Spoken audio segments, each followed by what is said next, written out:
गई। एक M9 American rifle थी और 2 AK-47 राइफल थी। जो कारतूस मिले थे वो भी M9 और AK-47 के भी थे, मगर हमने इससे भी संतोष नहीं माना। ये राइफलों को एक विशिष्ट विमान के द्वारा कल रात को 12 बजे चंडीगढ़ पहुंचा गया और पूरी रात फायरिंग कर इसके भी खाली खोखे जनरेट किए गए। 2 खोखों का मिलान किया गया, राइफल की नाली और निकले हुए खोखों का भी मिलान हो गया। तब ये तय हो गया कि इन्हीं 3 राइफलों से हमारे निर्दोष नागरिक मारे गए। और मान्यवर, आज मैं सदन को बताते हुए बहुत खुश हूं। मोदी जी ने ऑपरेशन सिंदूर कर आतंकवादियों को जिन्होंने आतंकवादियों को भेजा था उनके आकाओं को जमीन में मिलाने का काम किया था। सेना और CRPF ने वो आतंकवादियों को भी समाप्त कर दिया। और मान्यवर,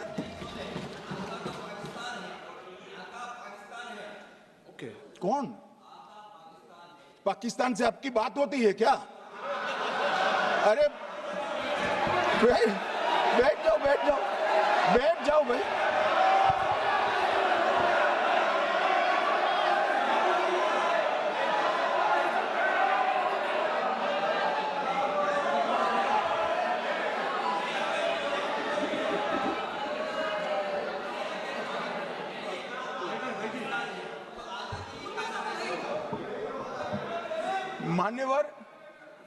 मान्यवर, मैं बताता हूं कैसे इनके आका मारे गए, वो भी नाम के साथ बताता हूं, जगह के साथ बताता हूं, घंटे, मिनट और सेकंड के साथ बताता हूं। मान्यवर, मैं तो अपेक्षा करता था कि जब ये सूचना सुनेंगे पक्ष विपक्ष में खुशी की लहर दौड़ जाएगी, मगर ये स्याही पड़ गई इनके चेहरे। क्या है मान्यवर, किस तरह की पॉलिटिक्स? भाई आतंकवादी मारे गए, आपको इसका भी आनंद नहीं है?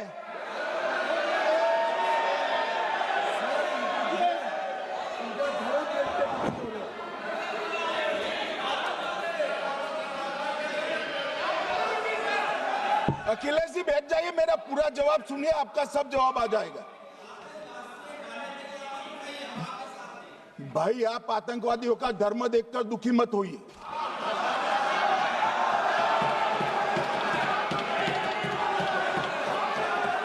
अखिलेश बैठ जाइए यार।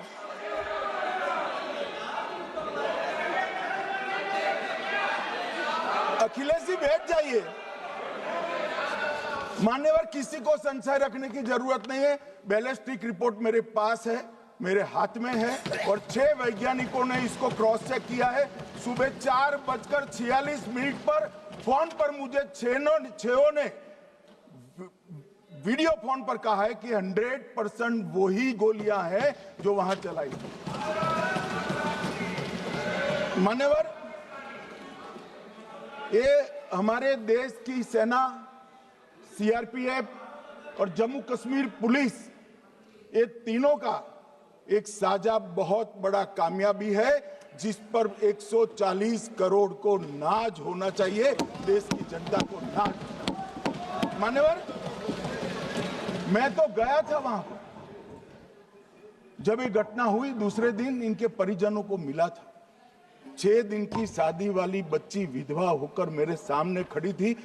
आज तक मैं वो दृश्य नहीं भूल सकता। मगर आज सारे परिजनों को मैं कहना चाहता हूं कि मोदी जी ने ऑपरेशन सिंदूर से भेजने वालों को भी मारा और हमारे सुरक्षा बलों ने जिनको भेजा था उनको भी मारा और एक ऐसा सबक सिखाया है कि आने वाले कई दिनों तक कोई ऐसी हिम्मत नहीं कर पाएगा। मान्यवर, मैं थोड़ा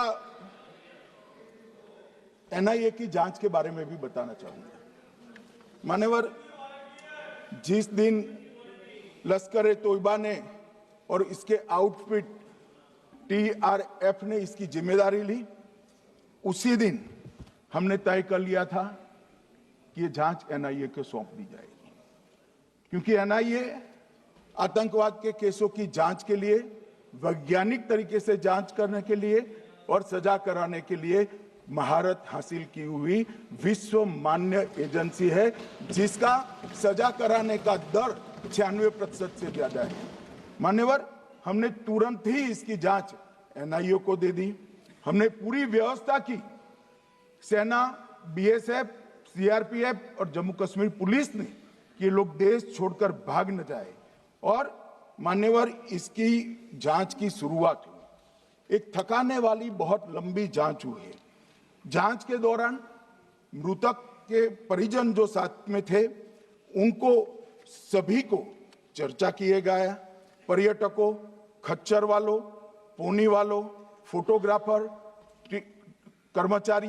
कर्मचारियों, विभिन्न दुकान में काम करने वाले लोगों, कुल मिलाकर 1055 लोगों की लंबी 3000 घंटे से ज्यादा पूछताछ इंफॉर्मेशन के लिए की गई और इस सबको वीडियो पर रिकॉर्ड कर दिया गया। और बाद में इसके आधार पर स्केच बनाया गया और ढूंढते 22/6/25 को एक बशीर की पहचान की गई और परवेज की पहचान की गई, जिन्होंने आतंकवादी घटना के अगले दिन आतंकवादियों को शरण दी थी। उनको अपने ढोक में रखा था। वो दोनों को गिरफ्तार कर लिया गया। अब वो हमारी कस्टडी में है। दोनों गिरफ्तार अपराधियों ने खुलासा किया कि 21/4/25 की रात को 8 बजे 3 आतंकवादी बेसरन से लगभग 2 किलोमीटर दूर स्थित परवेज ढोक में आए थे। आतंकवादियों के पास AK-47 और M9 कार्बाइन थी। जो 2 आतंकवादियों ने काली पोशाक पहनी थी और एक ने छद्म वेश किया था। खाना खाया, चाय पी और ढोक से निकलते वक्त कुछ खाना, नमक, मिर्च और मसाले लेकर वो चले गए। मान्यवर, उस वक्त हमने जिन खोखों को रिकवर किया था, इसको हमने चंडीगढ़ FSL में टेस्टिंग के लिए भेज दिया। और जब चंडीगढ़ FSL में टेस्टिंग के लिए भेजा गया तो वही राइफल से एप्को आतंकी हमला हुआ था, वो भी निश्चित हुआ। तो आज इसके साथ साथ दूसरे एप्को आतंकी हत्या को अंजाम देने वाले आतंकियों का भी इसके साथ ही समाप्ति हुई है, उनको मार दिया गया है। मान्यवर, और इसके बाद में स्केच बनाया गया। गिरफ्तार किए गए दोनों आरोपियों की माता जो थी, इन्होंने ये तीनों आतंकियों के मृतदेहों को पहचान लिया है। दोनों आतंकवादी घटना में साथ लेने वाले उनके साथियों ने भी पहचान लिया है। और अब उसकी FSL की पुष्टि भी आज सुबह 4 बजे हो गई थी। अब मैं जांच का पूरा ब्यौरा बताना चाहता हूं। मान्यवर, ये हमले में 3 पाकिस्तानी आतंकवादी थे। हमले में 2 AK-47 और 1 M9 कार्बाइन का प्रयोग किया गया था। और अब जो पकड़े गए हैं, इसके सुलेमान के कारण एप्को का मामला भी आज रिजॉल्व हो रहा है और आतंकवादियों को पनाह देने वाले 2 स्थानीय लोगों को भी इस केस में पकड़ लिया गया है। अब मान्यवर, कल पूछते थे कहां से आए, कहां गए, किसकी जिम्मेदारी है। भाई, जिम्मेदारी हमारी ही है। हम सरकार में हैं, हमारी ही जिम्मेदारी है।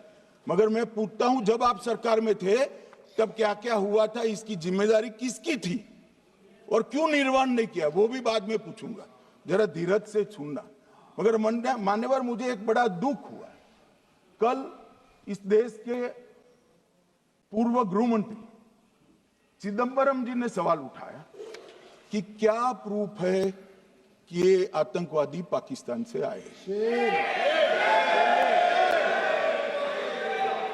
और मान्यवर, कब उठाया? जब संसद में चर्चा होने वाली थी। क्या कहना चाहते हैं चिदंबरम साहब? किसको बताना चाहते हैं? पाकिस्तान को बचाकर आपको क्या मिलेगा? वो ये कह रहे हैं कि और क्या है, मत जवाब दो।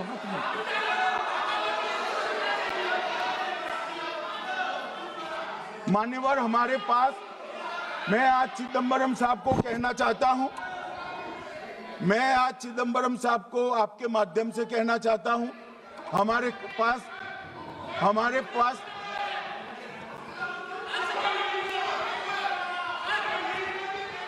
मान्यवर, हमारे पास प्रूफ है, वो भी मैं सदन के सामने रखना चाहता हूं कि तीनों पाकिस्तानी थे। 3 में से 2 के पाकिस्तान के वोटर नंबर भी आज हमारे पास उपलब्ध है। मान्यवर, ये राइफलें हैं, ये राइफलें भी हमारे पास उपलब्ध है।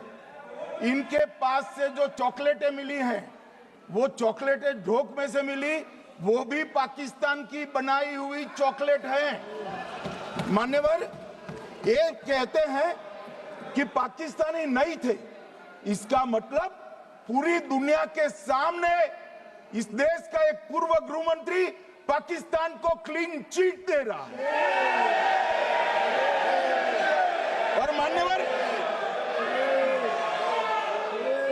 और मान्यवर, वो पाकिस्तानी आतंकवादी नहीं थे, ऐसा बोलकर श्री चिदंबरम अगर पाकिस्तानी आतंकवादी नहीं थे तो पाकिस्तान पर हमला क्यों किया, वो भी सवाल खड़ा कर रहे हैं। मान्यवर, आज पूरी दुनिया ने हमारे संसद सदस्य गए थे, स्वीकारा था कि हमला पाकिस्तान ने किया है। और इस देश का गृह मंत्री जो कांग्रेस पार्टी से आता है, वो कहता है कि क्या सबूत है। अरे मुझसे मांगते, मैं दे देता, टीवी से मांगते हैं, पूरी दुनिया के सामने उजागर करते हैं, शख्स सुबह खड़ा करते हैं। पाकिस्तान को बचाने का इनका ये षड्यंत्र आज 130 करोड़ लोग जान रहे हैं। बच नहीं पाओगे आप लोग, बच नहीं पाओगे। मान्यवर,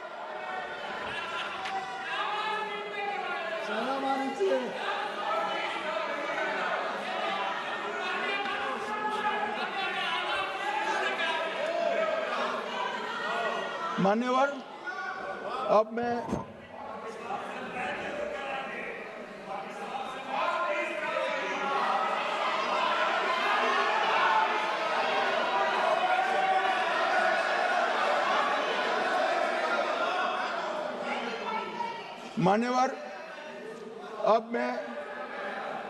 पहलगांव आतंकी हमला और ऑपरेशन सिंदूर, ये दोनों घटनाक्रम के लिए मान्यवर ये अभी से थक जाते हैं।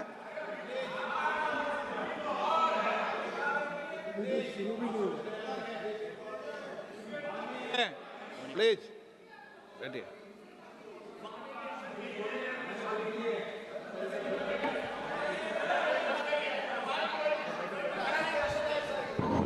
मान्यवर, मैं आपके माध्यम से कहना चाहता हूं, थोड़ा धैर्य रखे भैया, अभी तो शुरू हुआ है, अभी तो शुरू हुआ है। मान्यवर,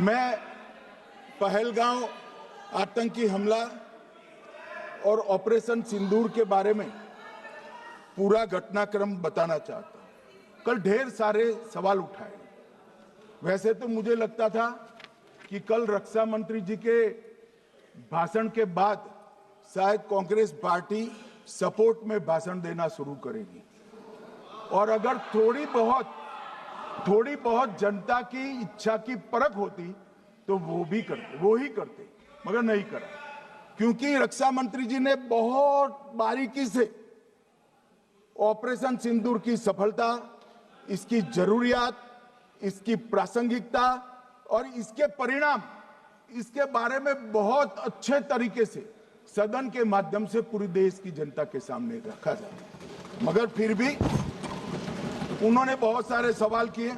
अब सवाल किए हैं तो मुझे जवाब देना भी पड़ेगा, उनको सुनना भी पड़ेगा। मान्यवर, मैं पूरा घटनाक्रम बताना चाहता हूं।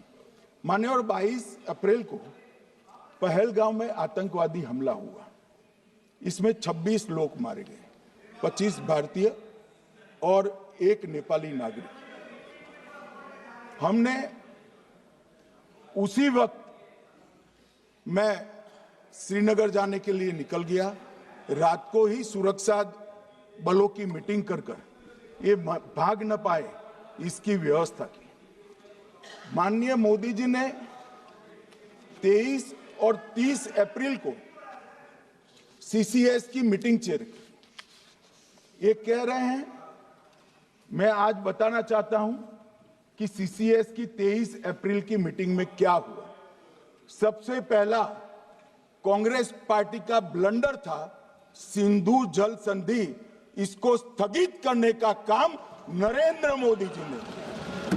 हमने अटारी के माध्यम से एकीकृत जांच चौकी जो चलती थी उसको बंद कर दिया। पाकिस्तानी नागरिकों के सार्क वीजा को सस्पेंड कर सभी को वापस पाकिस्तान भेजने का काम किया। पाकिस्तान स्थित उच्चायोग ने रक्षा, सैन्य, नौसेना के सलाहकारों को अवांछनीय व्यक्ति घोषित किया, संख्या को 55 से घटाकर 30 किया और सीसीएस ने ये संकल्प लिया कि जहां पर भी ये आतंकवादी छुपे हैं उनको और उनकी ट्रेनिंग करने वाले अड्डों को सेना, पुलिस, सीआरपीएफ, बीएसएफ उचित जवाब देगी।